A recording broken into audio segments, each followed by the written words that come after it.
ফেরাউন পৃথিবীতে এমন একজন মানুষ যে মনে করতো আমি আল্লাহ, আয়না রব্বুকুমুল আ'লা, আমি ছাড়া তোমাদের মহান কোনো রব নাই। আল্লাহ পাক ওকে পানিতে ডুবাই দিলেন। এখানে একটা ঘটনা আছে, অনেকদিন বলা হয়নি, বলতে যাচ্ছিলাম। ফেরাউন যখন ডুবছিল তখন কিন্তু সে ঈমান এনেছিল, এটা কি জানেন? ফেরাউন যখন ডুবছিল তখন কিন্তু সে ঈমান নিয়ে আসছিল।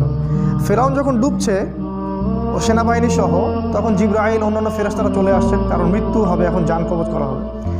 এবং যারা পাপী ওদের জান কবজের সময় ওদেরকে চেহারার মধ্যে মারা হয়, প্রচণ্ড জোরে জোরে পিটানো হয়, থাপ্পড় দেওয়া হয়। ওরা দেখতে পারে, আমরা দেখতে পারবো না। তো জিবরাইল আলাইহিস সালাম তাকে কাদা ছুটছিলেন, কাদা নিয়ে তার মুখে ছুটছিলেন। ওই সময় ফেরাউন বলেছিল যে আমানতু বিরব্বি হারুন ওয়া মূসা, আমি হারুন এবং মূসার রবের প্রতি ঈমান নিয়ে আসলাম। আল্লাহ পাক তখন বলছেন আলান, এখন, আল ইয়াউমা নুনাজ্জিকা ফি বাদানিকা, আজকে তোমার এই দেহকে আমি সংরক্ষণ করব।